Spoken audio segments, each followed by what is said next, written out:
Bismillah ar-Rahman ar-Rahim. Good afternoon, everyone. This is virtual fall council meeting. This year, due to COVID-19 pandemic, the spring meeting, the summer meeting, and the fall meeting all were done virtually. The meeting will be conducted based on Robert rules. Dr. Zia Muiz, who is the chair of Cable, will be our parliamentarian. I'm not sure if he's here yet. And Madam President will be the chair of today's meeting. Madam President will be the host, and rest of the EC members will be co-host. Everyone will remain muted, and in order to be recognized, please use the raise hand option when appropriate. You will be recognized by the chair, and that time, please be concise and speak for 60 seconds or less. Your second turn for the same topic will come at the end of the line. Nixa is going to take the attendance of the council members. The meeting minutes from the summer council meeting were sent to the council members. If there are no edits, then I would suggest one of the council member to move a motion to pass the minutes for the summer council meeting.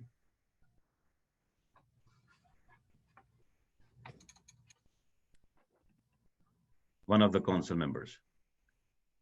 This is Naseem Shekhani. I move to pass the council minutes. Any seconds?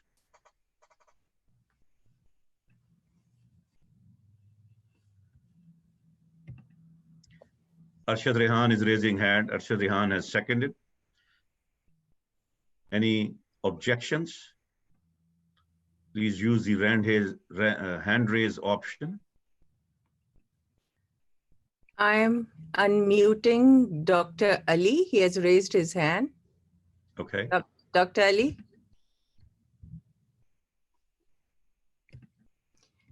You have to unmute yourself.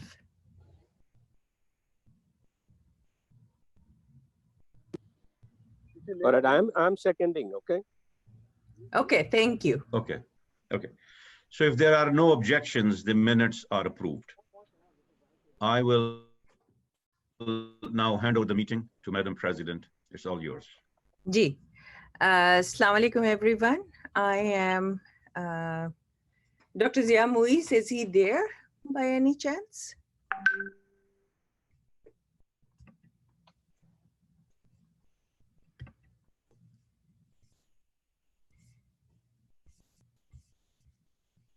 I don't see him on the list yet. Yeah, I don't see his name. Yeah, if I can call him in. Yes. I can call. I Yes. can. Okay, let me mute.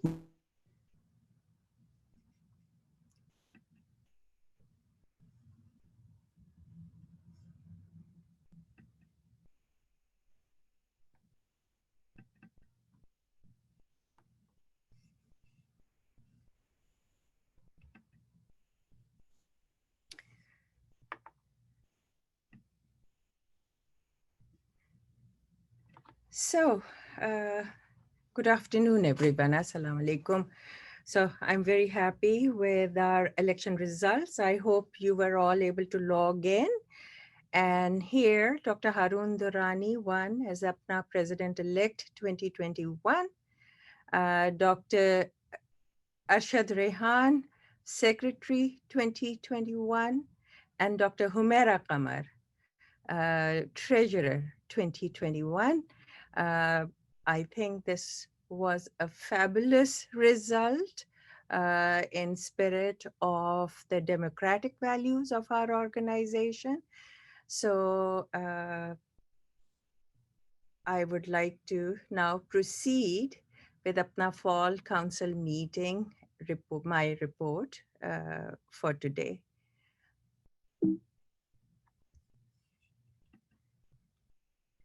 So, COVID happened, right?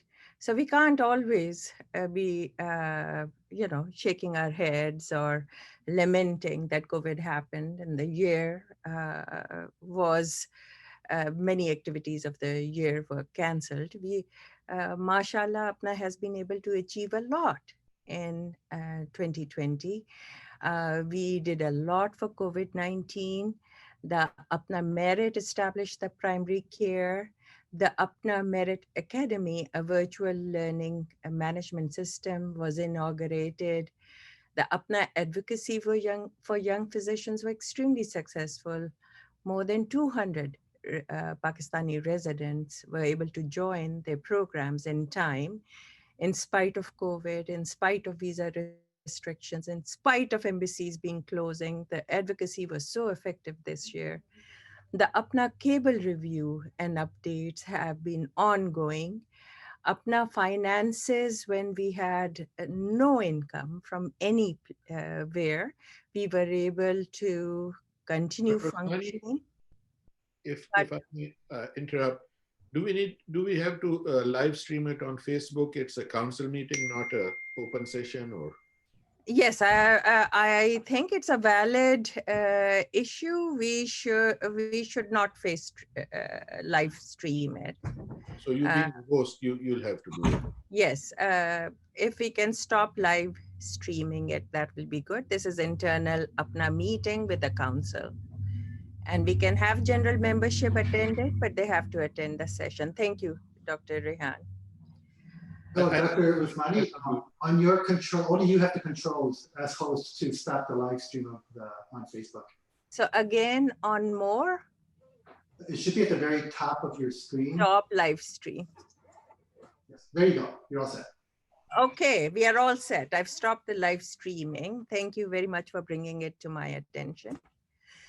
So the APPNA cable review and updates are happening in real time. APPNA finances I talk about. A lot of APPNA activities that were highlights of our in-person meeting are now have gone virtual. There's an APPNA Bazaar. The Young Professional Network has launched an app. Instead of regular in-person meetings, now we have APPNA webinars happening for social forum, for community awareness, for education under merit. We formed a Kashmir Humanitarian Task Force. We have been updating our membership with a monthly newsletter, APPNA Now, regularly. As you saw, APPNA elections happened all virtually. The candidate debates were virtual. And then this year, I have also worked on an APPNA brochure because last year I realized that APPNA doesn't have a brochure it can give to external people to introduce APPNA to them. So that was one of the things that I felt APPNA needed to develop, and mashallah, we have it ready. So where meetings are concerned, I'm very grateful to Dr. Jameel Mohsen and his team for arranging the strategy meeting. And alhamdulillah, we had that meeting in Pakistan for primary care initiative at Rawalpindi Medical College. Even though we did not have spring, summer, or fall meeting, I'm deeply indebted to all the committee members and chairs of those meeting committees, Dr. Syed Tehseen Rab, Dr. Atiya Khan, Dr. Salman Malik, and my thanks also to Dr. Riaz Chaudhry and Dr. Adnan Zaidi for arranging the international trips that did not bear fruit, but the efforts were definitely there. And inshallah, next year would be a better year. Hopefully COVID will be in control. In March, thankfully I was, APPNA Merit was given a chance to lay grounds for both young physician advocacy and for all the merit initiatives. We met with all the stakeholders in Pakistan, from top leadership down to medical schools. And that has that has delivered the fruit that we are successful now. So APPNA has more than 30 committees and their chairs, each one of them. So all the accomplishments that APPNA has is not executive committee centric. It is these committee chairs and their committee members who deliver all the goods for the organization. And I am thankful to them, and we need to recognize them for all their hard work that they have done, because they hold APPNA together for us. And leaders come and leaders go, but the committees stay, and the work that they do lasts for a very long time. There are few committee members I would like to recognize whose work was outstanding, and we have created plaques which will be mailed to them in recognition of their service. Dr. Aisha Zafar, Chair, Social Welfare Disaster Relief Committee, who has worked tirelessly 24 hours a day. And I would like to recognize her dedication to the membership, and we would like to recognize her work on behalf of the association. So Dr. Aisha Zafar should be recognized. If this was a regular meeting, we would hand these awards in person, but now I'm doing it on my webinar. Dr. Sajid Chaudhary, Chair, Corona Task Force Ad Hoc Committee. He, in spite of the most devastating loss that anyone can have, he has served the membership. He's working for the disaffected and who are suffering from coronavirus havoc. And we thank you, Dr. Chaudhary, for the work that you are doing and what you have done on behalf of the association. Dr. Zia Muiz Ahmed, Chair, Constitution and Bylaws Committee.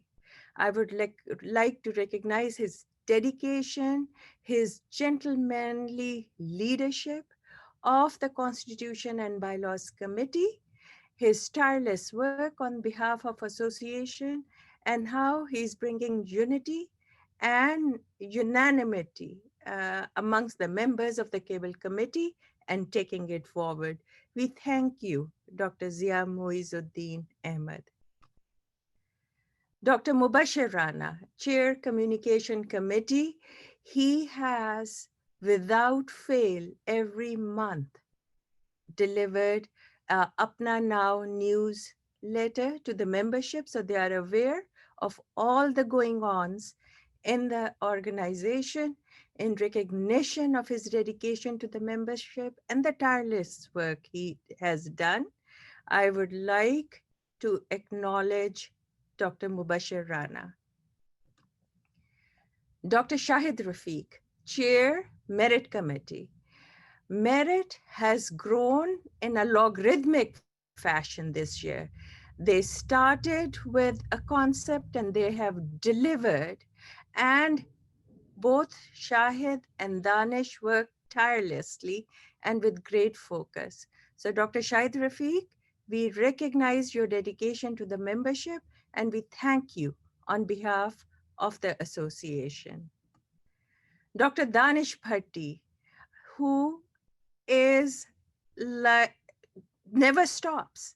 He works 24/7 and he's so focused, and he is single-handedly responsible for the APPNA Academy, the learning virtual management system. His vision is entrancing and will lead to great things for APPNA.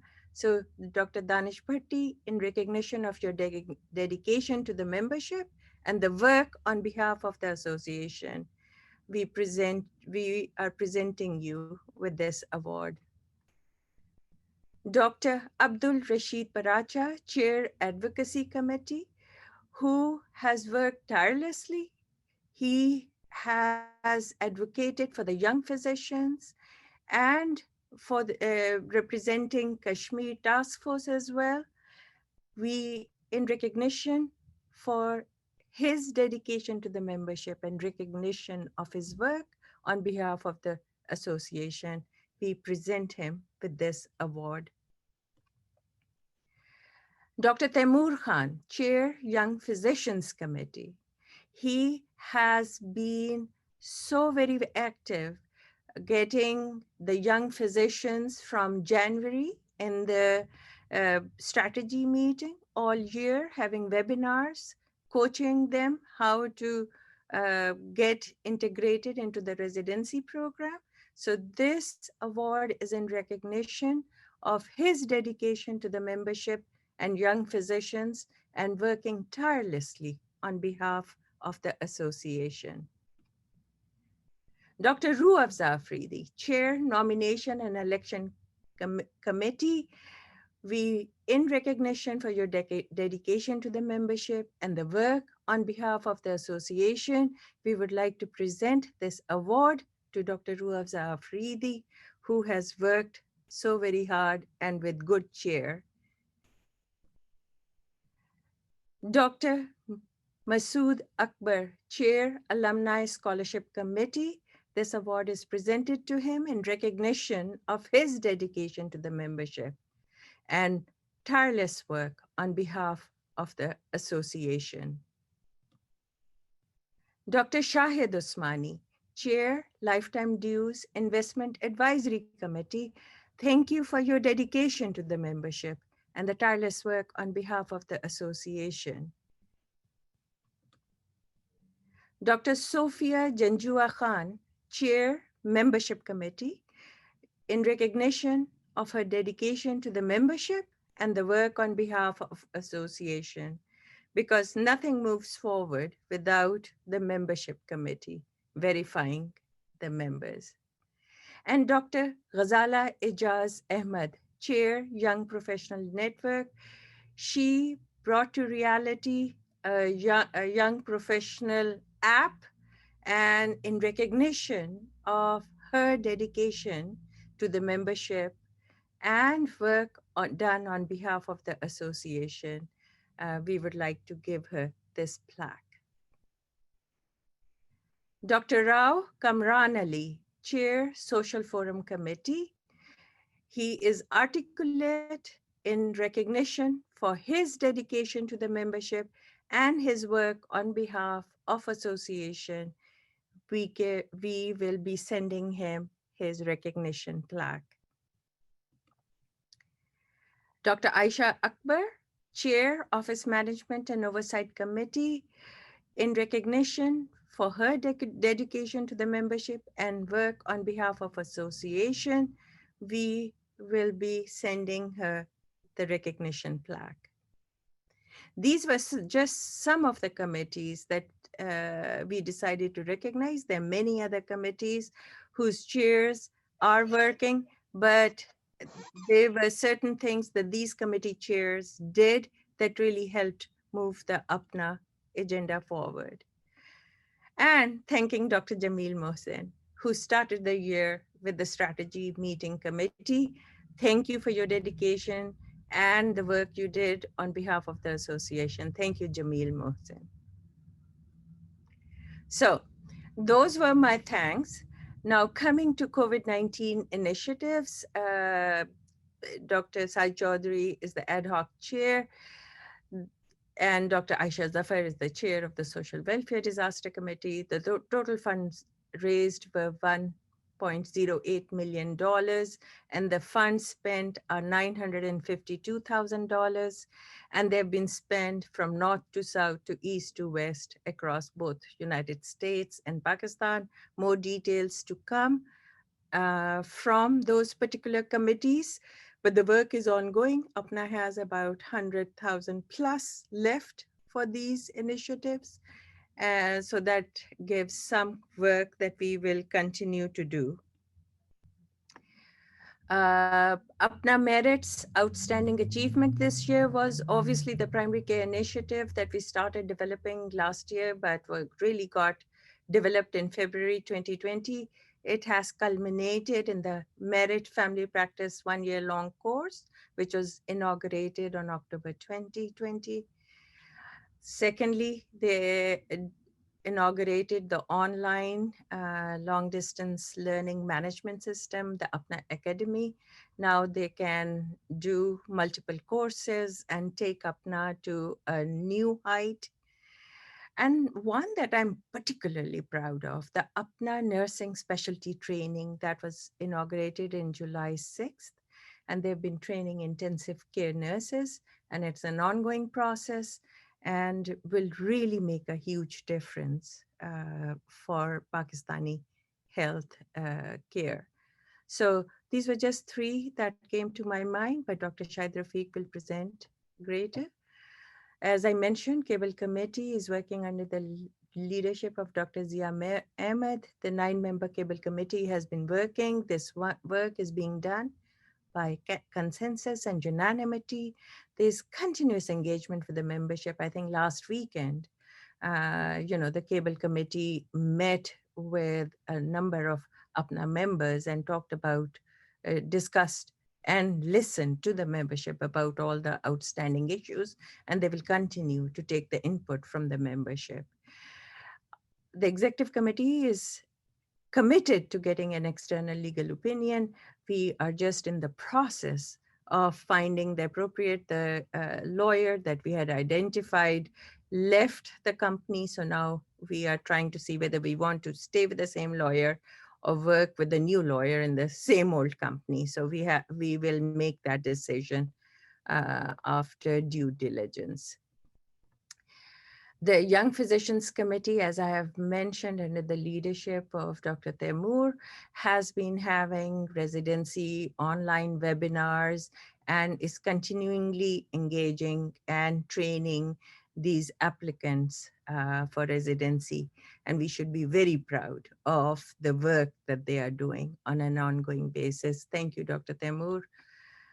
Where APPNA finances are concerned, a detailed report is going to come from Arshad Rehan. As you all know, there was no revenue in 2020. APPNA Council approved in spring meeting a special one-time assessment of $200, but the membership wasn't buying it. We collected about $39,000. Over the course of 3 or 4 months, we have reduced our payroll, we have cut our expenses from around $40,000 down to close to $20,000 a month. But of course, then there are external expenses like forensic audit and legal expenses, which will raise it by another $10,000 a month for the next 2-3 months to meet those expenses. We did get the loans from the government, which hopefully some will be forgiven or some are at a very nominal rate. The council had approved a sum of $199,000 from lifetime due investment account for operations to be used for expenses other than litigation. And that is what is keeping APPNA afloat right now. And as I said, Dr. Arshad Rehan will go into these details. Now, we need to update you on APPNA litigations. As you know, APPNA conceded in Bari's lawsuit in January of 2000. So the result was that APPNA reverted to the 2014 cable instead of the membership-approved 2018 cable. The intervener's complaint was then filed against the Bari's lawsuit by 2018 elected trustees, Dr. Manzoor Tariq and Dr. Qazi Kamal Haider. APPNA is paying Mitch Bryan to oppose the intervener's appeal, and he has filed an appealee brief opposing the intervention at the instruction of APPNA EC majority. This was after EC majority had conceded in the Bari lawsuit to stem legal expenses. So where I'm concerned, APPNA has no reason to be involved further in the lawsuit after conceding in January. With the intervener's complaint, the lawsuit was between the interveners, that is Manzoor Tariq and Qazi Kamal Haider, who were defending the validity of 2018 cable amendments, and Dr. Bari, who was opposing the 2018 amendments. Bari should have incurred the expenses to oppose the intervener's response. There is nothing in APPNA's January settlement agreement that required APPNA to take any further position on the lawsuit or any appeals to it. Yet the EC majority directed the lawyer to file a response on behalf of APPNA, which Dr. Bari didn't even file a response or just joined in the APPNA response, which was filed to oppose the interveners. So in a sense, we are paying for Bari's lawsuit. APPNA has incurred probably close to $40,000 in filing a response to the appeal. And if it goes to court, for every court session, we are looking at $50,000 per filing or appearances. So we're looking at a lot more expense. And as the legislative body, as the body, on top of the executive branch of APPNA, you need to understand this and take action. The other thing that I really want to bring to the council's attention is the forensic audit. So the forensic audit was approved by the council in 2019 for 5 years, from 2014 to 2018. This was on top of the annual financial audit. While the council approved a 5-year audit, the BOT insisted on getting results for only year 2018 to see whether the audit firm was doing a good job, is what we know. Green LLP forensic audit report, their report is dated August 17th. And for almost 2 months, BOT told nobody in the executive committee about the final report finding until 1 day prior to the election. The audit report found no illegitimate transactions and found all payments to be proper. There was a BOT meeting on 9/28/20 that 23 international wire payments executed during 2017 and 2018, totaling $884,000. The following wire payments totaling $129,992 were sent to Pakistan in 2018, had the approval from the then president of APPNA, but were neither presented nor approved by APPNA BOT. The Green LLP in their report said that they found the wire transfers we tested were made for legitimate purpose and documentation was maintained. So they did not find, in essence, any problem with those transfers. The BOT has filed an EGC complaint against the 2018 APPNA president. The BOT September 28 minute says that APPNA bylaws specifically entail the BOT for financial oversight, as our 16.7.4 bylaws say, any expense over $10,000 which has not been budgeted has to be approved by the BOT. The issues are, the complaint to the EGC is being submitted based on an incomplete forensic audit that was supposed to be for 5 years that council voted for, and it's only for 2018. Number two, monies raised for specific philanthropic projects do not need to be budgeted or approved by BOT. The point of fact is, COVID Task Force and Social Welfare Disaster Relief Committee in 2020 has sent more payments to Pakistan and charities in US, 24 transactions of more than $10,000 each with no BOT approval. The 2020 philanthropic payments were not part of any budget presented in the council, not for spring, not for summer. And because they were specific donations given for a philanthropic effort, they did not need any BOT approval. $20,000 was spent on an art festival in July of 2019. That was not part of 2019 budget, and that did not have BOT approval.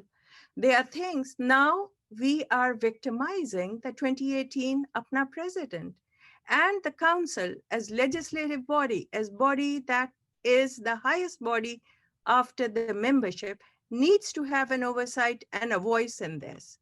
So please, when we say no dirty politics, let's truly say no. No more litigation expense. No more divisive politics and persecutions. And let's honor our heroes and volunteer. Let's be positive, as my friend Dr. Shakhani says. Let's focus on what we have done and celebrate where we are going. And let's all work together.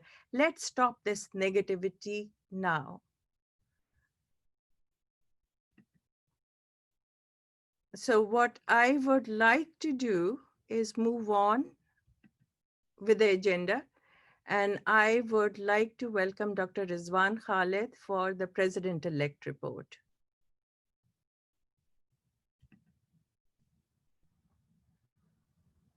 Okay. Thank you very much, Dr. Usmani. Let me share my screen.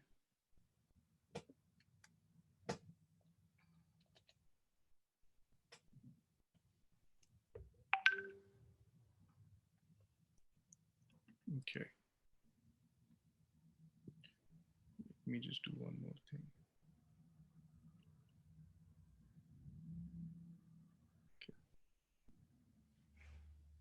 Assalamu alaikum, dear APPNA members, EC members, council members, on our third virtual council meeting this year, unfortunately due to COVID-19. So let's move on. Let's see. First of all, we just had the NEC special meeting giving the APPNA results. I want to congratulate Drs. Haroon Durrani, Dr. Arshad Rehan, and Dr. Humaira Qamar for winning the elections for President-elect, Secretary, and Treasurer for 2021. I also want to really thank Dr. Aftab Khan, Dr. Shahid Rashid, and Dr. Tayyib Rana for participating in this democratic process. I look forward to working with the entire EC and the statutory board of directors for 2021. I want to start by recognizing our chapters and some of our alumni associations that have done an amazing job this year. As Dr. Usmani mentioned, we were hit hard by COVID-19, which paralyzed a lot of our the meetings that we had to do this year. However, we evolved very, very quickly, and we were able to continue the business of the organization virtually and remotely. In COVID-19, there were a bunch of chapters and alumni associations that did an amazing job, and I want to make sure that I recognize them, and they are listed over here, including the DMV chapter, APPNA, Georgia, APPNA Alberta chapter, Oklahoma, Nishtar, Central Florida, PPS, New England chapter, Heartland chapter, and a number of alumni associations did an amazing job in helping their local communities and contributing to efforts in Pakistan as well. I want to recognize a few committees that I think did a fabulous job this year. Top and foremost, very deservingly is the Social Welfare and Disaster Relief Committee, chaired by Dr. Aisha Zafar, and the COVID-19 Task Force, chaired by Dr. Sajid Chaudhry. They did an amazing job. My hats off to them, very deservedly winning, plaques from APPNA leadership. I would also recognize the Cable Committee under the leadership of Dr. Zia Muiz, who have done a phenomenal job, are working at a very accelerated speed on the models for future for governance and a comprehensive constitution and bylaws that we will hopefully will be able to do in the next year or so.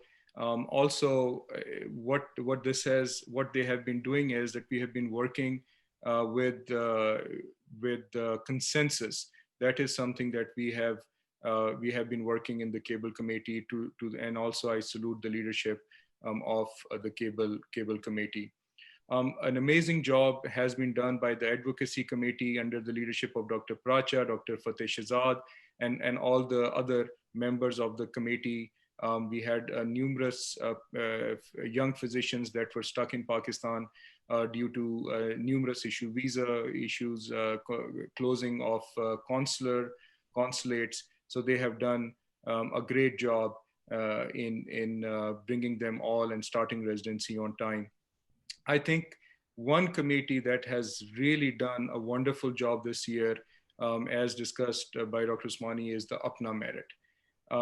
Dr. Shahid Rafiq and Dr. Danish Bhatti have done an amazing job in creating the family medicine program that APPNA committed to, and then various aspects of the family medicine program that we are trying to do with family medicine specialists in Pakistan. We have already started the APPNA the family medicine cardiology portion. We gave the first talk, actually I gave the first talk last Saturday on ischemic heart disease. The second talk was given today on valvular heart disease by one of our colleagues from Pakistan. And this has been a collaboration between the US, Canada, Australia, England, and Pakistan. And we've had numerous leaders in the field of cardiology and other specialties working with APPNA merit. This is certainly something that will continue next year. And again, there are a bunch of other committees that have done a great job, and Dr. Usmani has already acknowledged them, and therefore I would just like to thank all of them collectively for helping us. They are the arms of the EC, and the day-to-day work is done with the help of these committees. So I congratulate and thank each and every one of our committee chairs, co-chairs, and members. There were 3 task forces that we ad hoc committees that the EC formed this year. One of them was the COVID-19 task force, which did a phenomenal job. We had the APPNA task force for cable, which worked with the cable committee and will give their recommendations. And the third thing was the Kashmir Humanitarian Relief Task Force that also is continuously working on humanitarian efforts in Kashmir. The cable committee, I think this is the single most important thing that I think we will continue on and would like to have a new model within APPNA, and hopefully a brand new constitution and bylaws which takes care of all the ambiguities that are present in our constitution and bylaws. We had a very open discussion with the general membership last weekend. All the committee members participated, and also we were in a listening mode because we got really good advice and feedback from the general membership. We also got significant feedback during the summer meeting as well. And I'm sure Dr. Zia Muiz will present his report again today as well. So I think this is going to be the single most important thing going forward that we have to address. As the president-elect of APPNA, and given the responsibility from the EC, we also do component society certification. There is not, between the summer and fall meeting, there was not much that went on with this particular part. There is the gastroenterologist, group of gastroenterologists are getting together and will, inshallah ta'ala, in the future, like to become a component society. Process is continuing. So I just wanted to apprise you, the council, that is one thing that is ongoing. Before I go on to 2021, briefly mentioned that, as Dr. Nahid Usmani mentioned, that we had retained Dr. Sorin Lehu from Mock and Baker LLC as legal counsel for APPNA. Unfortunately, Mr. Sorin Lehu has left that firm and moved on to a different law firm. So we are in the process of discussing with both the law firms as to how to proceed, because we really want a legal counsel that is well versed, not just in not-for-profit organizations, but we want to make sure that they can help us in developing and devising our constitution and bylaws and all the nitty-gritties of that. With that, I would also like to go on into some of the legal matters that were discussed just recently. So APPNA, there were two major lawsuits that were being followed by APPNA. One was the TRO, which was very amicably settled as soon as we took over this year. The second litigation was Dr. Bari versus APPNA, which we did a no-fault settlement. We did not concede. The APPNA did not concede. We did a no-fault settlement for a couple of reasons. Number one was that we did not want further financial bleeding due to the number of litigations that APPNA has faced in the last 2 to 3 years. We really did not want APPNA to continue to bleed financially. So that was one of the things that we decided as an EC that we will settle all lawsuits. So the TRO was settled, and we did a no-fault settlement on Dr. Bari versus APPNA. There was a petition to intervene, which was filed by two members of APPNA, and that appeal was initially not agreed upon by the court, but then they went to the appellate court, and that appeal is still pending. APPNA continued. Mr. Mitch Bryan, who was the legal counsel of APPNA during that particular lawsuit, was asked to continue and do APPNA's defense as far as the no-fault settlement is concerned, and that particular appeal has been filed, and our response has been filed. And as we get more information, we will continue to apprise the council and the membership of what has been happening. So that with that, I will go on to 2021. So 2021, yes, we have been hit hard by COVID, and a lot of things which we usually decide in the summer meeting the year ahead for next year is something that we could not, because we had to wait to see what the situation was. But I can tell you that 2021, with the help of our EC and the council and all the committees, will focus a lot on education. I think this will be the single most important thing apart from the cable. These things will be the hallmark of the next year.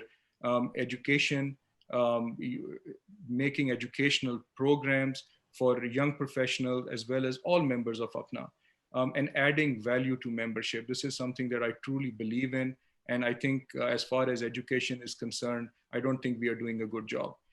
We are not providing reasonable, adequate resources. And that is something that we will have to do, we will continue to do. One of the things included in education is the APPNA Merit program. I'm a strong supporter of APPNA Merit, have always been, and this will not only continue, APPNA Merit will not only continue, it will flourish further. We are going to add programs, we are going to make it even better. The team is going to be made larger. The core is going to remain the same. I think Dr. Shahid Rafiq and Dr. Danish Bhatti will continue to be helping us in the APPNA Merit Committee. Philanthropy, APPNA has always been recognized for philanthropy both in North America and Pakistan, and that is something that we will continue to do. And there are a bunch of programs that we are looking at, and as it matures further, we will discuss with the council and the membership. One of the things that I truly believe that needs change in APPNA is how we do our elections. This is certainly not akin to a professional organization, the way we do elections. So I am very strongly in favor of electoral reforms, not just as a part of the bylaws. The bylaws may take another few months, and by the time they are in place, it's probably going to be 2022. So there is going to be 2021 in which we have to look at the electoral process. And I certainly disagree with how the elections are being done, as of this year as well. And significant electioneering, there'll be significant reduction in electioneering. The code of conduct will be changed significantly, and we will bring in numerous changes which will make it better for the general membership to go through an election process.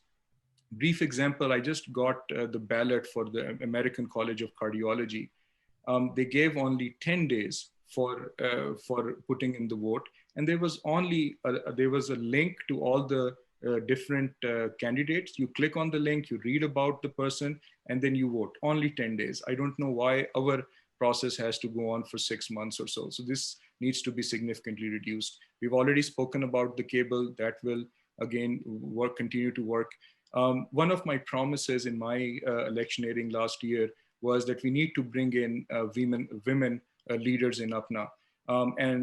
Inshallah ta'ala, that's great that we will actually, the first time in the history of APPNA, we will have 2 EC members who are going to be women leaders, Dr. Usmani and Dr. Humaira Qamar. So that's going to be great. Not only that, every committee had promised that there are 3 main leadership positions: chair, co-chair, and advisor. So we will try our level best that at least one of them, if not more, of chair, co-chair, and advisor is a women leader in APPNA, and we definitely need to make them come forward and encourage them.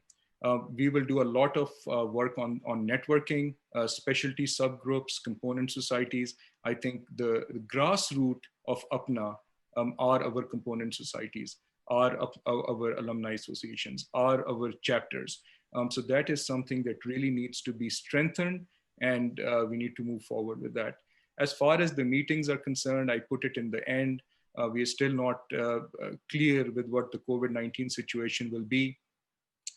If we get a vaccine, or if we feel that the comfort level of the membership is there, we will certainly try to have meetings which are in person.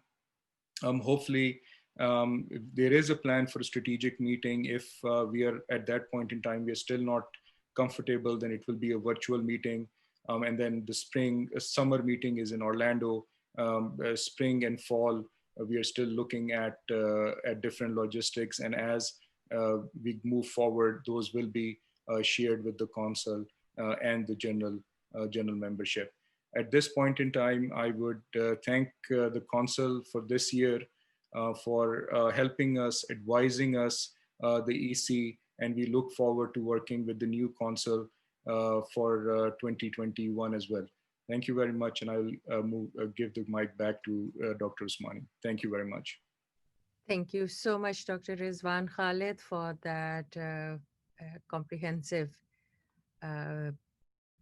your comprehensive plans for 2021. Looking forward to them.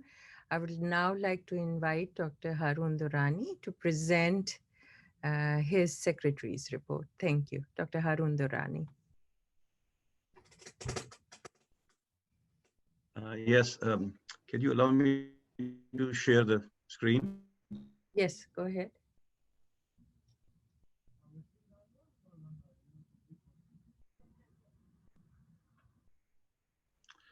Assalamu alaikum, everyone.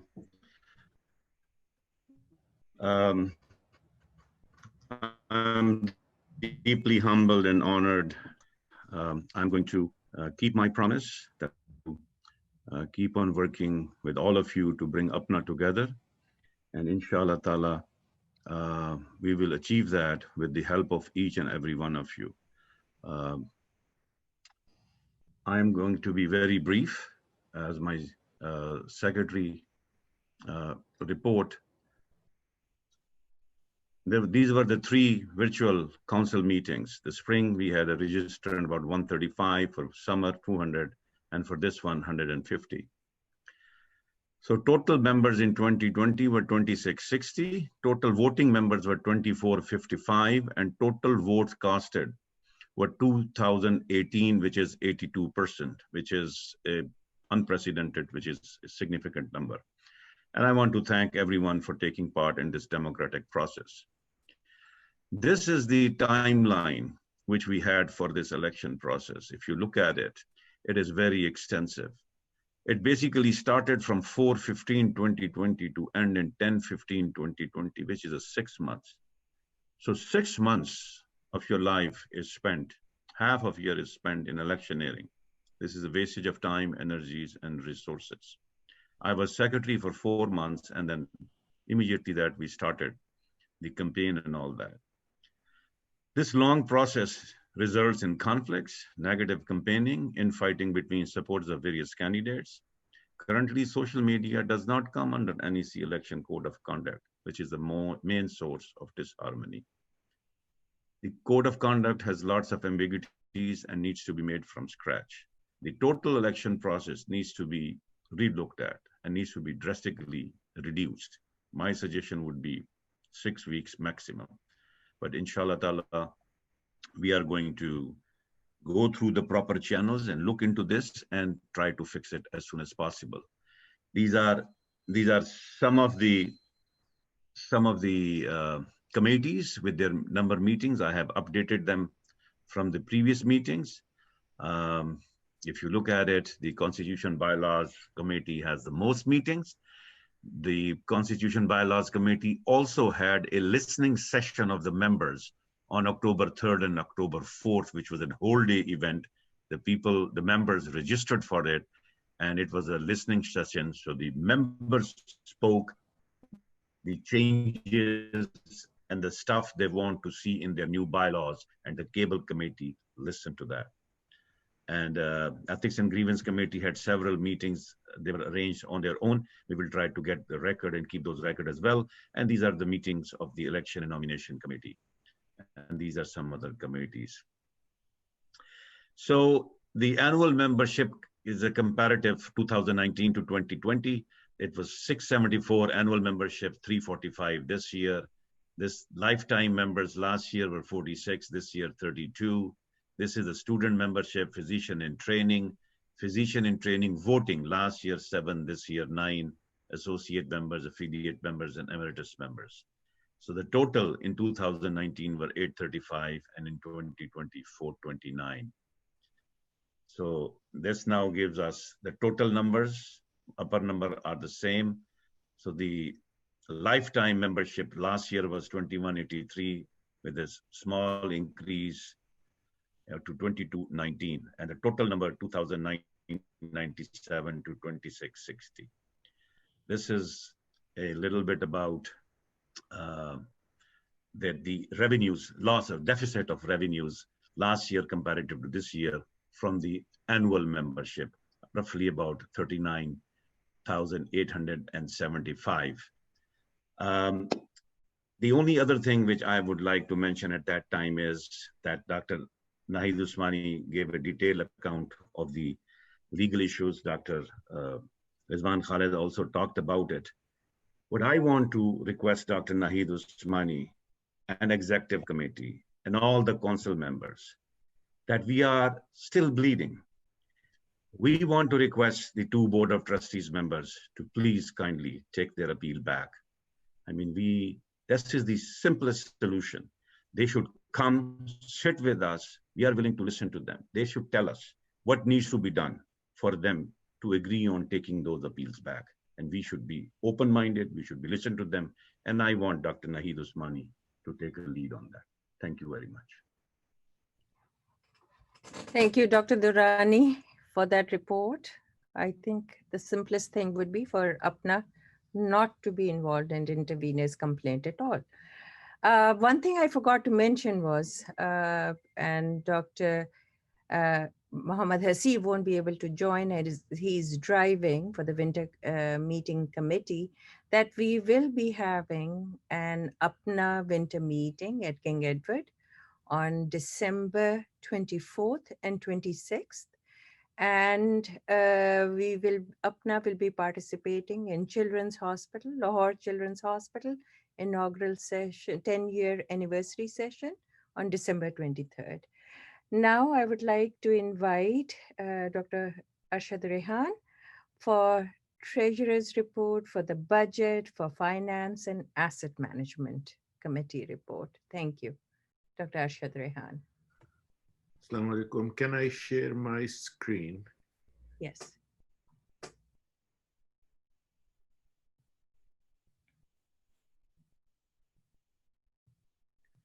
Okay. Share screen.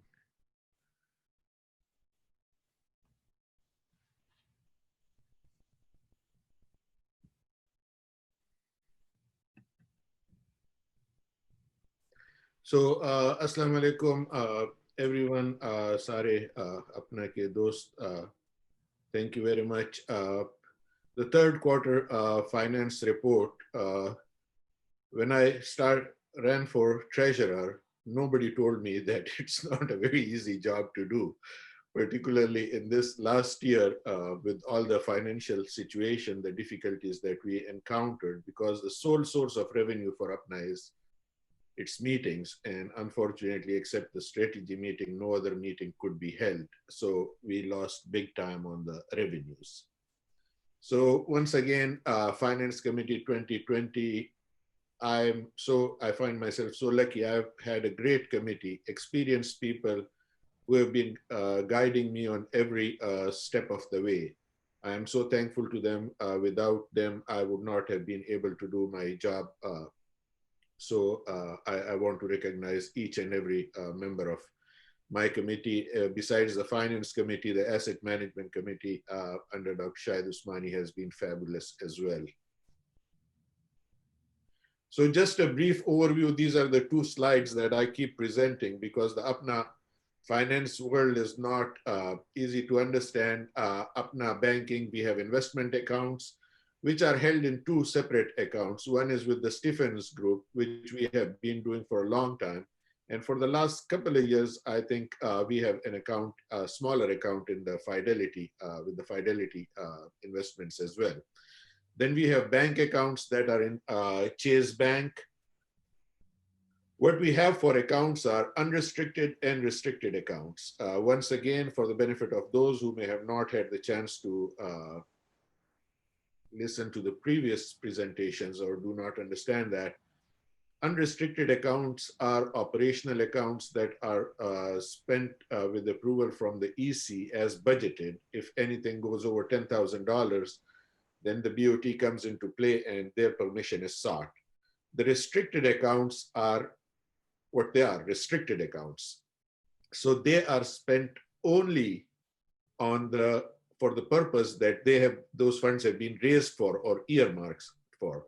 For example, the SWDR funds. I mean, there's no way that that charitable collection of money would be spent on operations or could be transferred to any other funds. That's out of the question. So restricted funds, you cannot touch them except for the very specific purpose for which they have been earmarked for.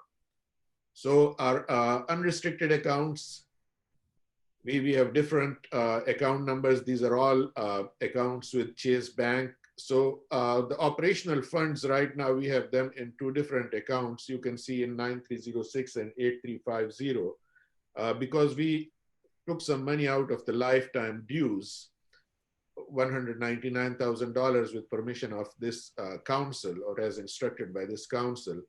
And we were further instructed that that money is not to be used for any litigation purposes. So we put that into a separate account so that we do not, that money would not be spent on any litigation or anything like that. We still have an outstanding bank loan from the line of credit. We have actually paid back a major chunk of that, but there is still some money in there.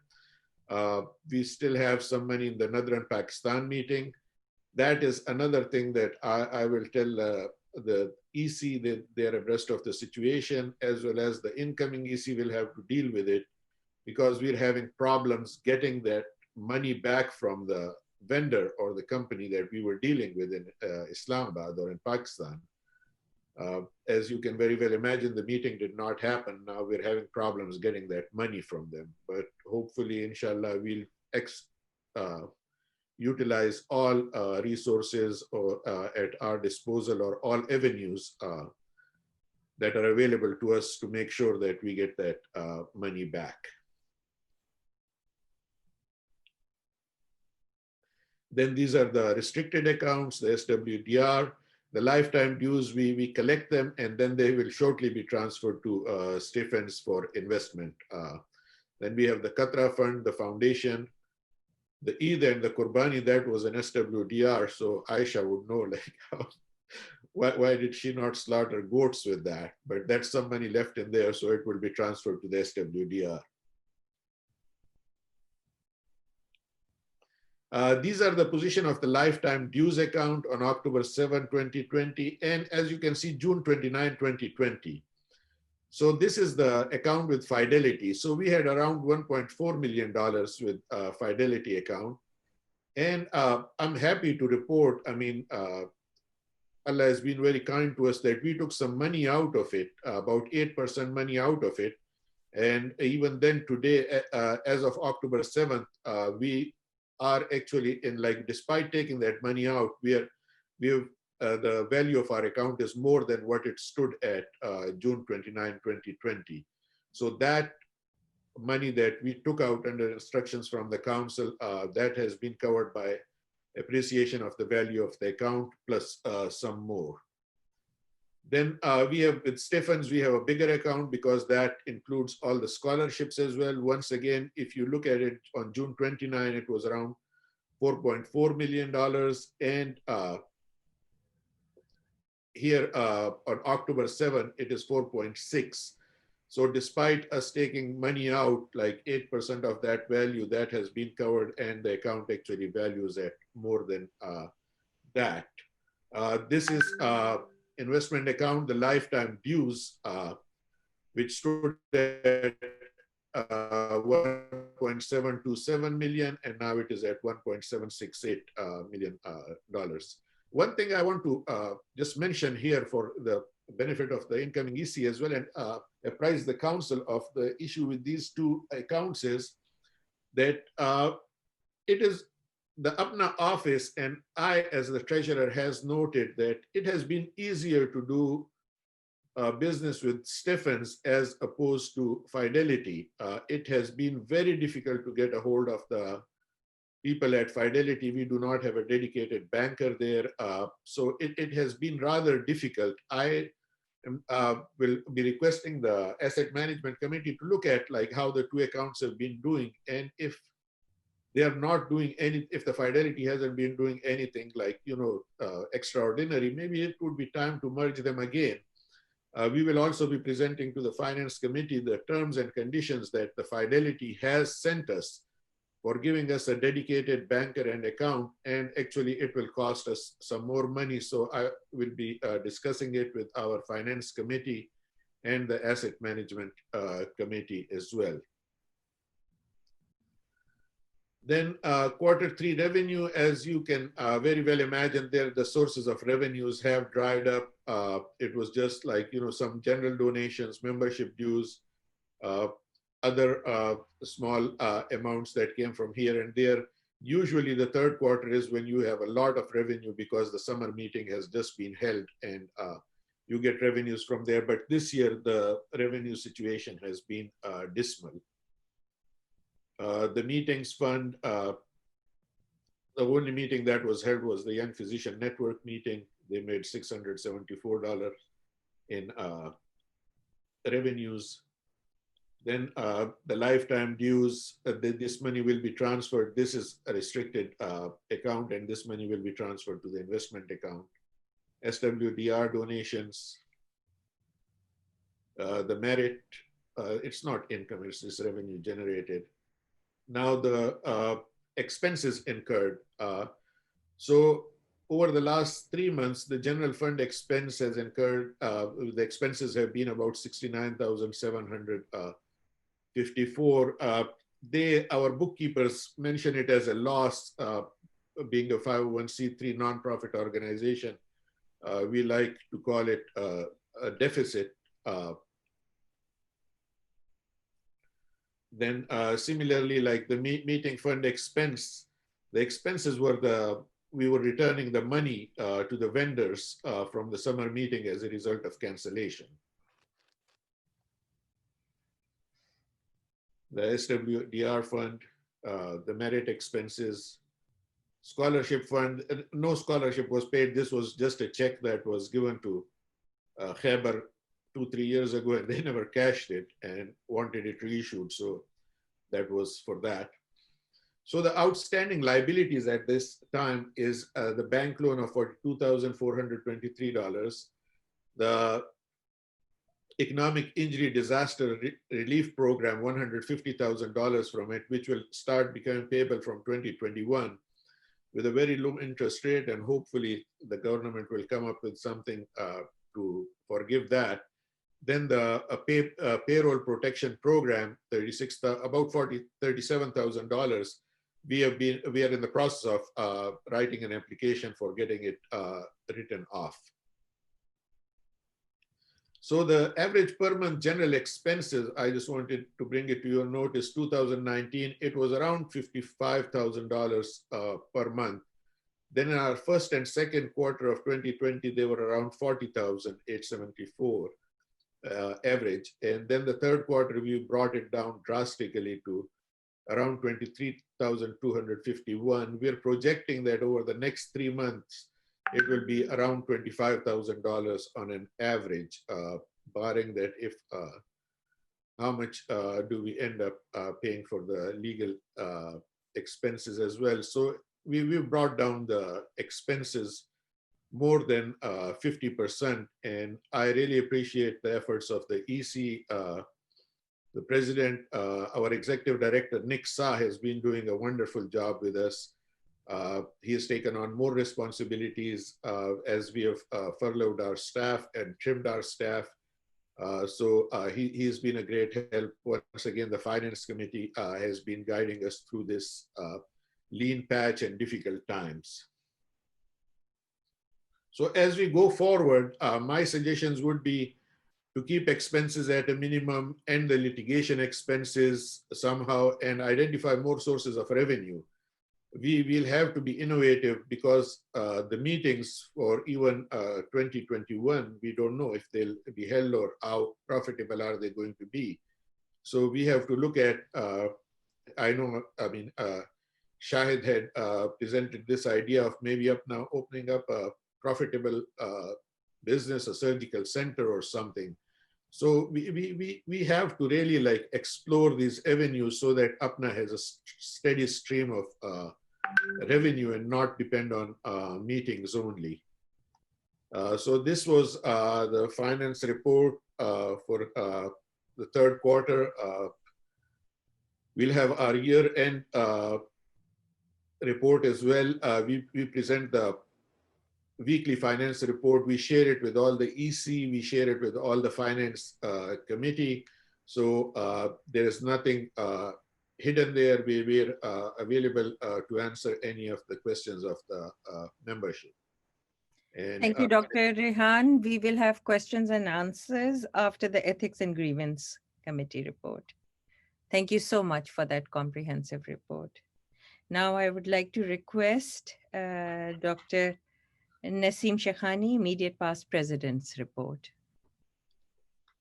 Dr. Shekhani. Thank you very much, Dr. Naid Usmani. Dear APPNA members, I hope everything and everybody is doing great. First of all, I'd like to congratulate Harun Durrani, Arshad Rehan, and Humaira Qamar. Thanks to our EC and BOT. I started my journey with APPNA in Dugana in 2002. And my initial impression was this is all Allah Gulla and nothing else and party. But in last 18 years, I see that APPNA has a lot to offer. In last 3 years, we have been having political turmoil, and all of us know what happened there. And I don't want to go over those details once more. But the time has come to keep our personal differences aside and work for the betterment of the organization. With new times, opportunity, responsibility, and service to the community should be our main goal. Look at just SWDRC and COVID team with Aisha and Sajid. They have done a great job. And of course, I like to mention and keep on mentioning the cornea program run by Dr. Fawaz Zafar. Many of the times people have tried to dictate APPNA, especially from Embassy of Pakistan, indirectly. And our goal, and at least my goal last year, was to do what is good as a citizen of US. And in no shape or anything, we don't need to jeopardize our situation over here. There are more important things than blowing our horn. I do not want to go over my achievements in the year 2019 at this time, and people know what I've done in last year. Yes, of course, we will have difference of opinion, but that doesn't mean that we need to be at each other's throat. I know many would not like it, especially on forensic accounting and especially on litigation done by two board members. Let's bury the hatchet and move on towards positivity and work for the organization. Alone, President Naid Usmani cannot do anything. I, as a president, couldn't do anything. Neither Rizwan Khalid will do anything on his own. So alone, president cannot function. We have to work together. I know sometimes it's not easy. It would not be quick. We don't get quick answers, but we can do it if we combine. Our leadership and members put their mind together. We have to work like a team. There is no questions, ifs, buts about it. Most of the important thing in my mind is to get American medical graduate in APPNA's fold. Somewhere in US, a medical student right now, or a young doctor right now, or a child who is born just now, today, of Pakistani origin, and we need to nurture those kids. And one day that child will be president of APPNA and work towards the betterment, not just for US, but for Pakistan also. So we have to work hard towards getting American graduate. My fellow APPNA members, it has been honor of my life to serve this organization. I will not stop here, but I'll work as a common member and work for the positivity we provide to our community. As far as Dr. Usmani mentioned about Art Festival, please go and look at it. It was budgeted item and it was a part of summer meeting. So, and I challenge everybody who during the campaign I kept quiet, that if they have any issues regarding any money given to me or anything else, I'm open. Please bring your books and work with me. I will make sure that you understand what I'm talking about. And people have signed on those things and they forget. So I don't want to argue and bicker about it, but I just want to let them know that I just don't want to argue unnecessarily. And the key is there's a lot of energy wasted just because we just have a fight among us. In the end, I just wanted to say that membership voted for my team and took a chance in our team. And I hope that in past 3 years as an officer, I have tried to make changes for which I was elected. The objective were to promote transparency, which I think we did it, especially financial, and try to install positivity amongst members. But I think future belongs to the new leadership. And now our baton goes to Dr. Rizwan Khalid, new president-elect, Harun Durrani, Arshad Rehan, and Humaira Qamar. And I think that they will take this organization to a different level, and I'll try my best to continue serve this organization. And again, I would say if there's any issue with anyone, please directly talk to me rather than through a social media. Thank you very much. Have a nice day. Have a nice weekend. Thank you all council members for supporting us for the last 2 years, and especially this year, where our budgets were limited. But I think the EC as a whole and Dr. Usmani did a great job. Thank you very much. Thank you so much, Dr. Shekhani. Now I would like to request Dr. Asif Rahman, Chair, Board of Trustees, to give his report. Dr. Asif Rahman.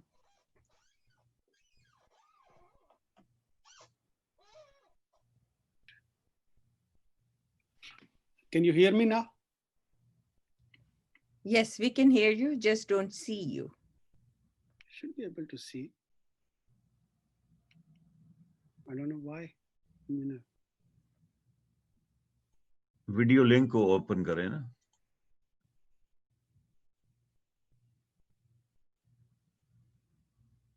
unmute and camera. Perfect. Now we see you. Is it okay now? Oh, Yes. I'm speaking on behalf of Board of Trustees of this year, and it is an honor to serve as a chair Board of Trustees this year. Before I start, I want to congratulate all the candidates who participated in election.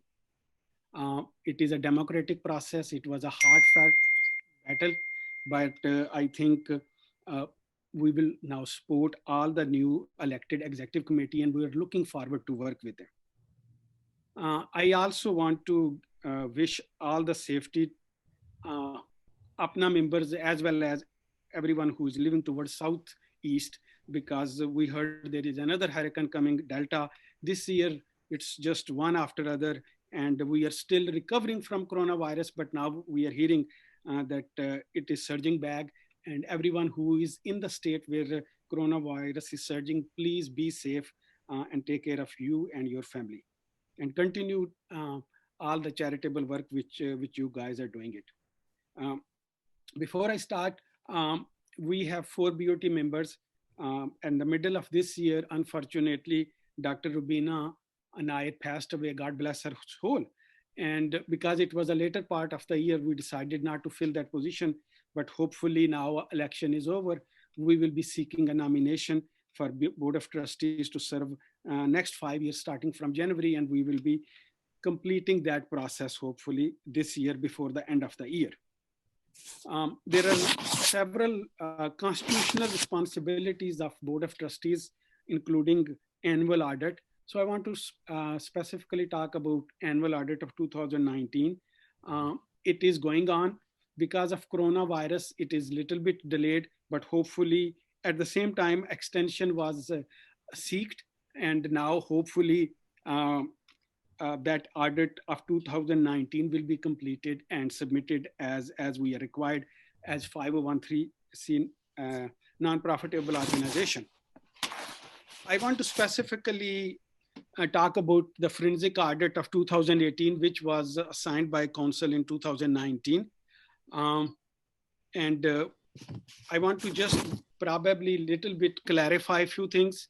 And I think probably little bit was oversight or properly not mentioned. That we are not saying that there is a lot of irregularities in forensic audit, but there are several things which are unanswered, and even auditor cannot answer them. And some of the areas where we felt that procedure and policies were not followed accurately. You just heard Treasurer report, and I think there was a little bit oversight in one of the presentation that there are funds which were transferred from general fund in February before even council meeting. It was unbudgeted, and they were taken out from 2018 summer meeting, which didn't even happen at that time. Those funds were transferred to Pakistan. They were unbudgeted, and they needed us processes to follow in the organization. And that was not followed. And that was not even Treasurer signed that transfer order. It was only the president of that year, which probably need a clarification because it was not done properly. In addition to that, we who are involved in APPNA, and every December there is a APPNA meeting in Pakistan. In 2018, there was an APPNA meeting in Pakistan in 3 separate cities.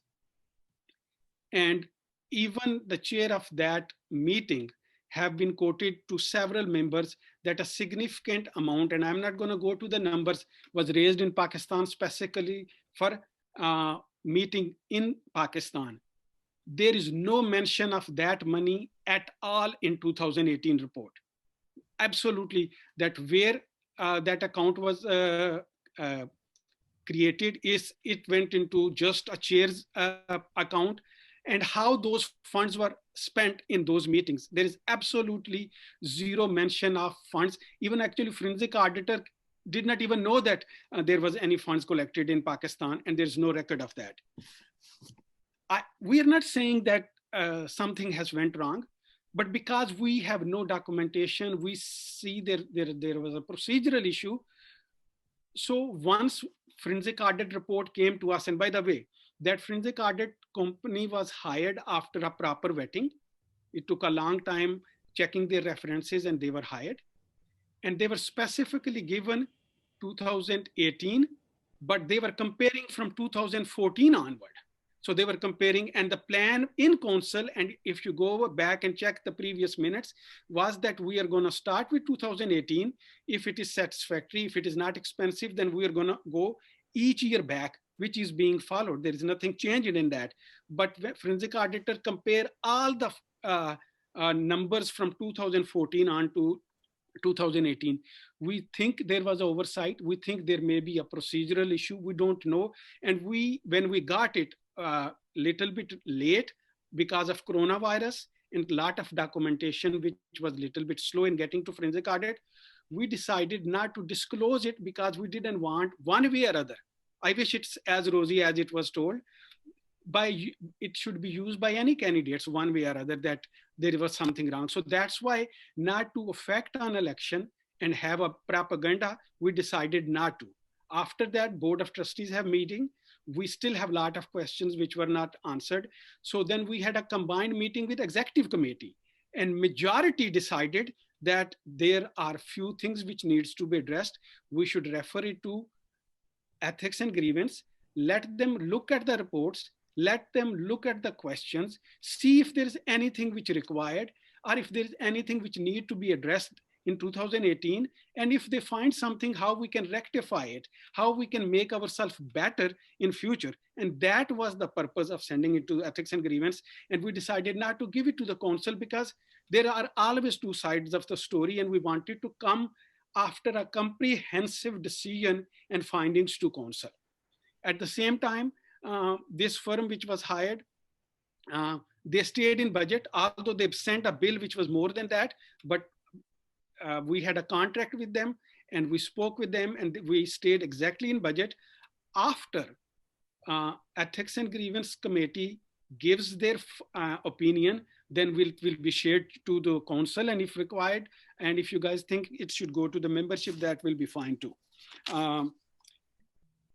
At the same time, I think I will take 1 minute because I will be traveling. I am also the chair of Kashmir Task Force.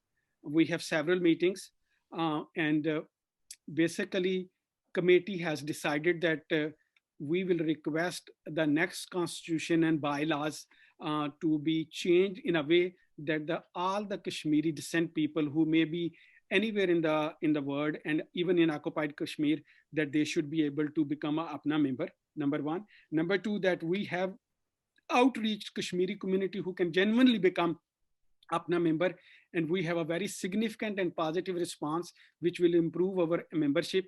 But we were waiting close to the end of the year because we didn't want them to spend the money now, become an annual member, and then ask them a membership from January 1st.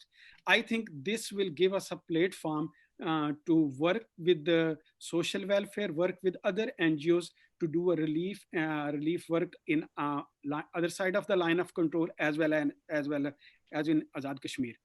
I want to assure council and membership that Board of Trustees have no skin on it. And no matter what is being said, our top priority is what is best for our organization. And if you see these litigations and everything, because things were not followed properly. If the things were followed properly, if they have gone through the internal process, we would not have been in this significant litigation. And I want to thank the Executive Committee of this year, and we're looking forward to work with the Executive Committee of next year. And hopefully we will have a good, productive next year. Hopefully we will have meetings this year because there was no meetings. That's why we have no revenue. And if we would not have gotten this support from federal government, we would have been in a significant negative. Suppose if in last 2 years, 3 years, 2019 was not productive, 2018 was a very profitable year. So rather than to spend every money which President brings that year, if we could have saved 25% of that into the rainy days, because we need just one bad year where we cannot bring a lot of revenue as it happened in 2019, and now it is happening this year, then we will be in a significant debt because of every time we are going to be keep on drawing money from lifetime dues. So that's why it is important that if these things are discussed and it has gone through the proper accountability process, we have no reason, board has no reason to stop any funds going anywhere, particularly if they are for good purpose. And we are not saying it was not for a good purpose, but it could have gone to the proper vetting, proper process, and all the funds which we don't know about the Pakistan, then that is what accountability and transparency is. And that's what we are trying to do. Otherwise, we have no doubt on anyone of their good intention. Thank you. Thank you, Dr. Rahman. Now I would like to request Dr. Abdul Rahman for Ethics and Grievance report. Dr. Rahman. Thank you very much. Assalamu alaikum. I don't know if you can see me, but I'll carry on. We can't see you, Dr. Rahman. If you can turn on your video. Yeah, would you allow me to? I think I will be able to. Yeah, see. you turn it on your side.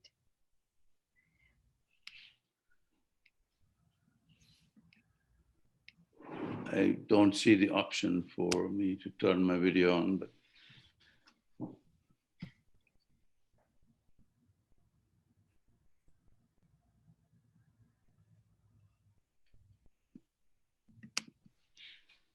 Thank you very much, Madam President, for allowing me to present the Ethics and Grievance Committee report. It's been a busy year, as last year, but more so in last 3 months. Ethics and Grievance Committee had about a dozen meetings in last 3 months. And I'll be happy to present a very short summary. I'll probably not take 5 minutes, but I'll present a short summary. And as I heard you were saying earlier on that there will be question and answer session afterwards, and I'll be happy to answer any questions if there are. So if I can share my screen, I believe. So this is a short report from the Ethics and Grievance Committee. Couple of things that I want to acknowledge before I get into the details or present the summary. Dr. Simina Hijab and Dr. Tayyib Rana have served well previously, and they both moved on for different reasons, but I want to acknowledge their contributions. Also, acknowledge the contribution of many other current members of the Ethics and Grievance Committee, specifically Dr. Sajjad Sawal, the co-chair, who has been an extraordinary help. These have been complicated discussions in the last 3 months, and the whole committee has been very helpful in sorting through this. We received numerous complaints in the last 3 months. Some of these were received in previous 3 to 4 months, but not enacted upon for various reasons, such as lack of clarity of mandate. And in particular, one issue was related to alliance. And we initially sought the opinion from the Cable Committee to see if that falls within our mandate. And when we started the process. During last few months, most of these complaints have been related to alliance. There were 11 complaints related to that specific area. Ethics and Grievance Committee held Zoom interviews with 9 office bearers of Alliance over the last couple of months, and they reviewed more than 150 emails primarily related to Alliance conflict. And I'm happy to hear that APPNA has embarked on this journey of revamping the rules and the cable, and hopefully we'll be able to address all the affiliate organizations and their bylaws as well, because although I cannot give you final decisions on this issue as we haven't finally met, but it is very obvious that many of these have arisen from lack of clarity or lack of clarity in the bylaws or the processes that we have. So this will be extremely helpful. And I wish good luck to Dr. Zia Moiz Ahmed and the team doing that work, because this is going to be extraordinary if we can accomplish something on which we can all agree. We are hoping that a report about the alliance will be generated in this month, hopefully within October and early part of it. Ethics and Grievance Committee is also in process of reviewing 3 complaints related to election 2020. There was 1 complaint related to harassment and negative media campaign. And as I think we heard Dr. Arshad Rehan and a few other people mentioning that, some of these issues really, hopefully, we can create some document or some guidelines about social media, because this is going to be more in our lives, and we need to make sure that we have some mechanism of handling that.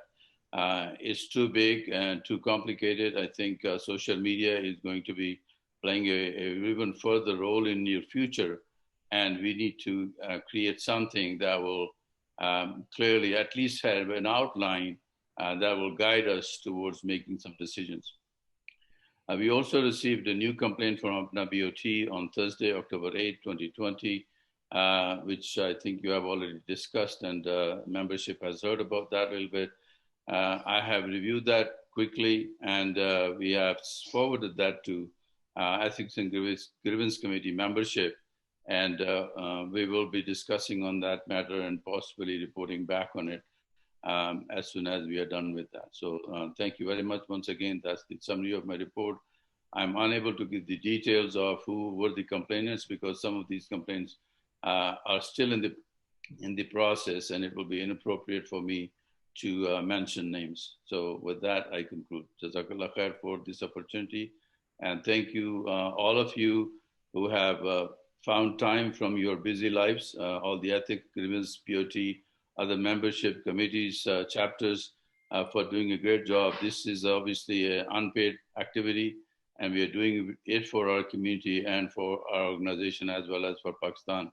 So appreciate people finding time to do this. Thank you. Assalamu alaikum. Thank you so much, Dr. Rahman. This is the time for question answers.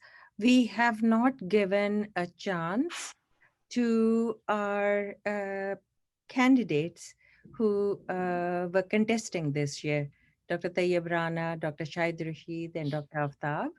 I would love to give them some time to say a few words.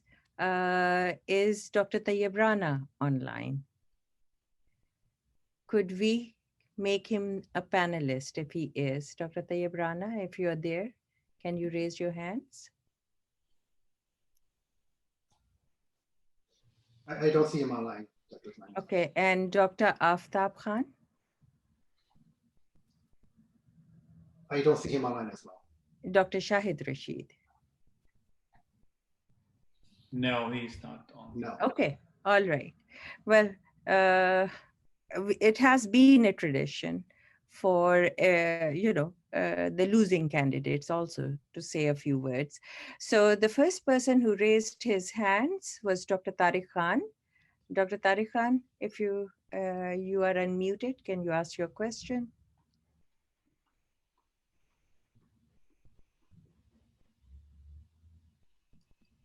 Really, I did not have a question.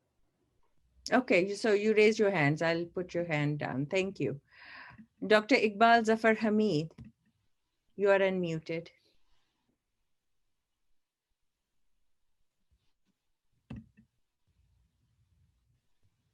He's still muted.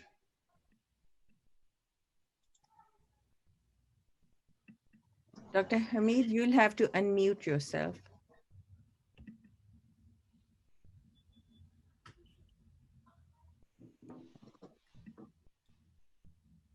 Unmuted. He's on mute now. Okay, thank you, thank you, Lake. Dr. Zafar Hamid,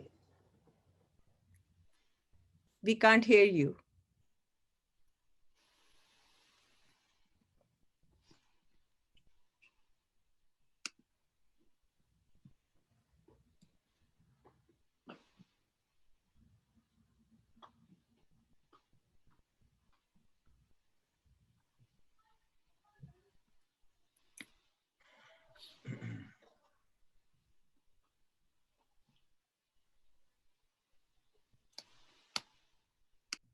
Dr. Zafar Hamid? Dr. Usmani, in interest of time, if we can recognize the next one, and as Yes. soon as Dr. Zafar Hamid can come back, we can recognize him as well. Okay. Dr. Rao Kamran Ali, you are unmuted. He's muted. Hello, can you hear me? Yes, we can hear you. Okay, thank you so much, Madam President. If you allow me, I want to make a motion as a council member. Please go ahead. As council has decided in the past that there will be 5-year audit, but somehow only 1-year audit is done. So I would request that we should complete the 5-year audit as directed by council in 2019. And I would also add that please stop the persecution of 2018 president, as forensic audit report has found nothing illegal. Thank you. Thank you. Dr. Kamran Ali, there's a motion on the floor. Any second? Dr. Afnan Tarek.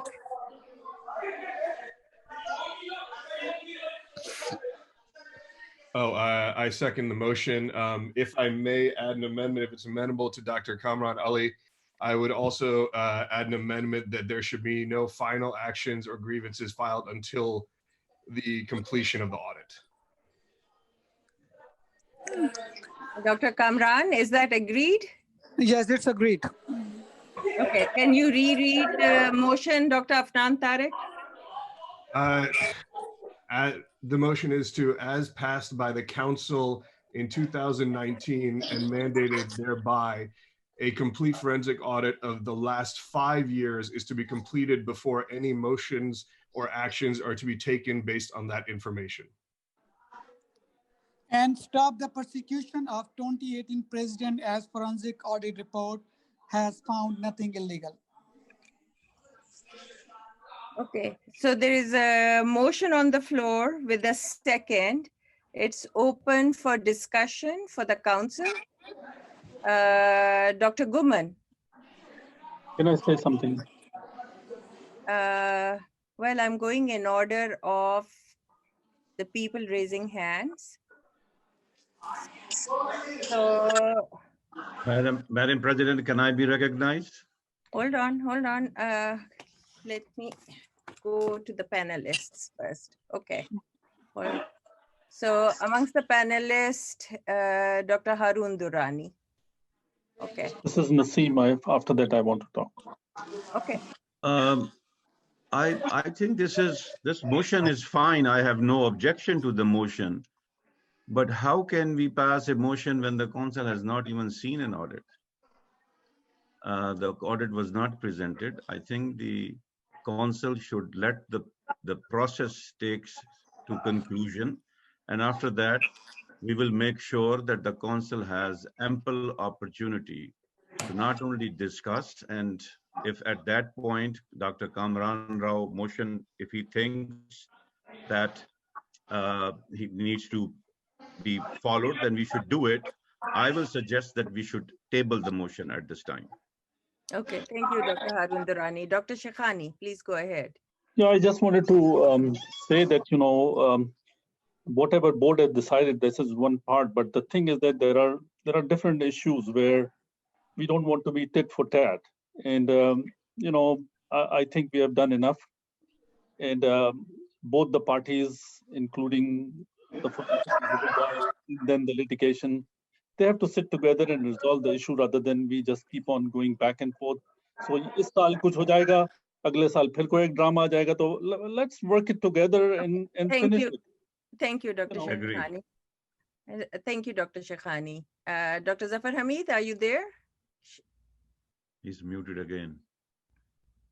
Somehow, Dr. Zafar Hamid, I texted him, he wants to speak, but he is unable to speak. He's still mute. He's unmuted now.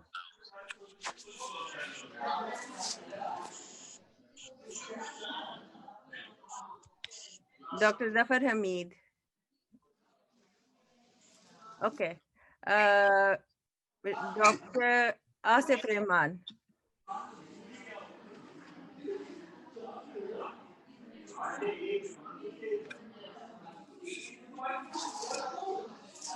Dr. Asif Rahman. No, I'm not a council member, and I respect council, but I think the only question which I wanted to raise, that council has not been sent audit report unless someone illegally leaked it, and how you can vote on something which not even has been presented to you, have not been officially sent it to you, and now you're asking that someone has unconstitutionally leaked it, and at the same time you just cannot go and not follow a constitution and then immediately start voting, because I think we should start and I think better let the process go and it will be fine. Yes, Dr. Asif Rahman, there's a lot of background noise, but what the motion Dr. Kamran Rao presented was to complete the 5-year audit. It's not talking about any allegation or the findings. They are saying, let there be no action, financial or otherwise, till the 5-year report is complete. Dr. Ihtisham Haq is a member, so council member, Dr. Ihtisham Haq. Hello, Assalamu alaikum. I heard Dr. Asif Rahman and President Usmani and Dr. Naseem Shekhani. I think Dr. Naseem Shekhani has made a very good point.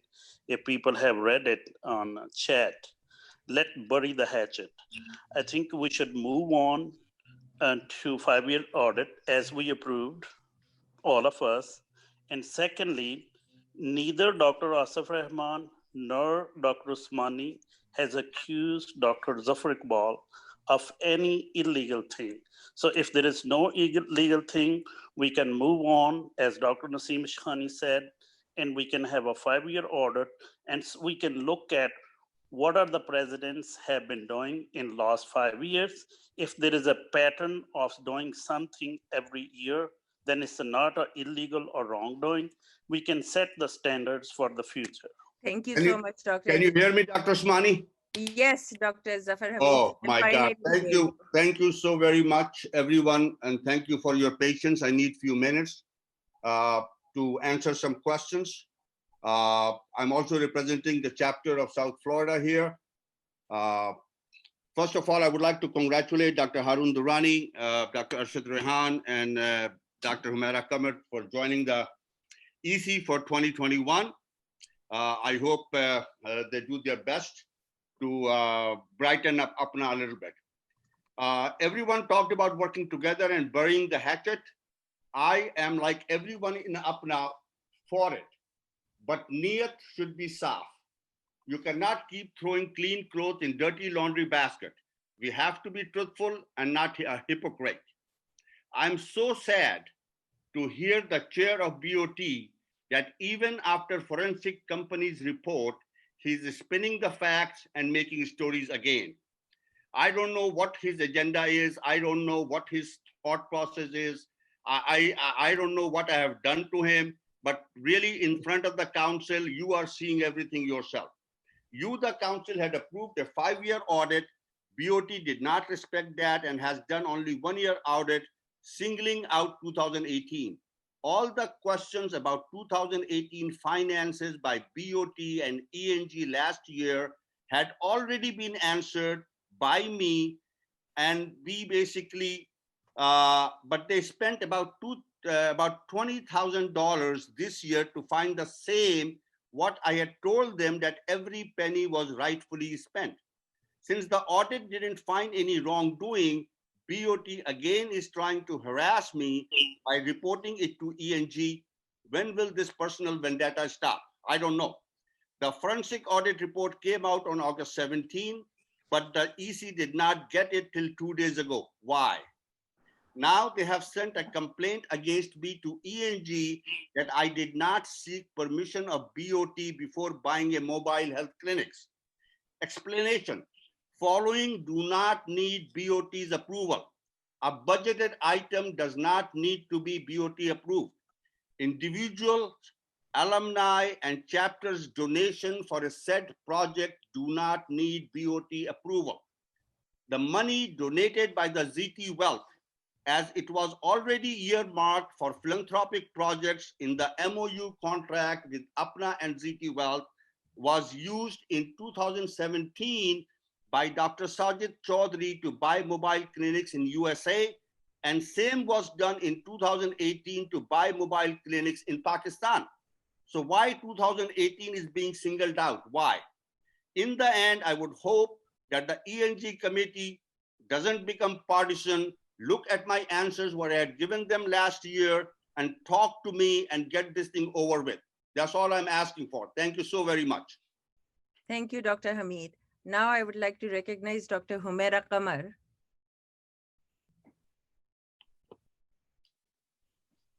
Can you hear me, Nahid? Yes, thank you. Thank you for recognizing me, Madam President. I just have a quick question. How much does it cost for 1 year audit to happen? I know the council had approved a 5-year forensic audit to happen, but apparently only 1 year has been done, 2018 so far. So my question is I don't know if it goes to you, Madam President, or to the treasurer, or to the secretary. How much is each year costing, and why is only 1 year done instead of 5 years? Thank you. So each year it cost us $15,000 was the total invoice. We paid $7,500 upfront. We still have to pay $7,500 now. So APPNA, 15,000 times 5, that's the amount of money APPNA needs to have to do a 5-year audit. And when will we see the general members see the 2018 audit report? When will we see it? We can put it on the website. Dr. Harun Durrani, we should put the forensic audit report on the website too. I don't see any reason. Thank you. Thank you. I would like to recognize Dr. Sanaullah, Dr. Mohammed Sanaullah.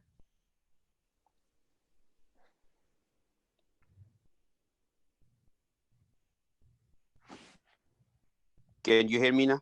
Yes, we can hear you. Okay, great. Thank you, Madam President. First of all, congratulate to Dr. Harun and Dr. Humaira Qamar, and also our Secretary, Arshad Rehan. Here, I'd like to comment, it's a significant amount that we need to pay for the 5-year audit. And if we did not find any major, and we're still trying to figure out internally for some explanation, why we need to spend $75,000 on the audits. We need to move on. We don't have the money for the operational funds, and we just still fighting, So our request, everyone, to please move on and work for the, we need to work together and move on, and please stop doing this litigations and audits and everything. Let's move on and do something positive, please. Thank you. Thank you so much, Dr. Sanaullah. I echo. Dr. Bushra Dar.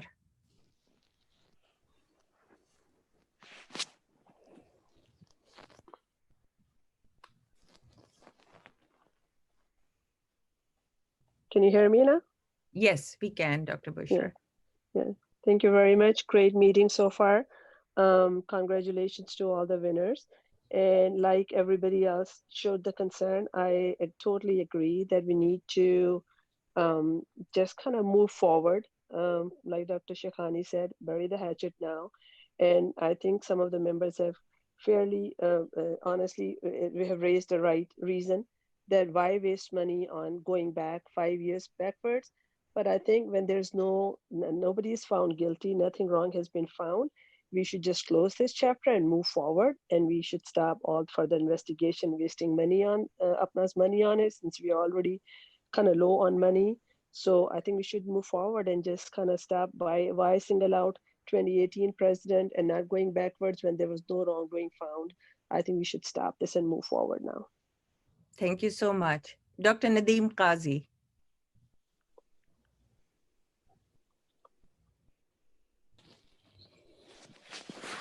Dr. Qazi, you are going to be the last person. Can you hear me now? I also asked for it. Can you hear me? Yes, I can hear you. Okay, no, Mike, just for information regarding the audit, as a 501c organization, we have to provide audit every year. and this every year costs around $12,000 to $15,000 regardless whether we are checking particular president or particular year. This is the requirement. So I think there's a mute debate to save the money. We should not do audit. We have to do the audit, and that's a requirement. Just for the information. So, Dr. Kazi, this was a forensic audit in addition to a regular audit that we pay for. Yeah, that makes no sense, as I said before, when you guys started this thing, because we are already paying money for auditing, and that's their job to catch something or similar things. That's their responsibility. So I don't know, using the word forensic, what change?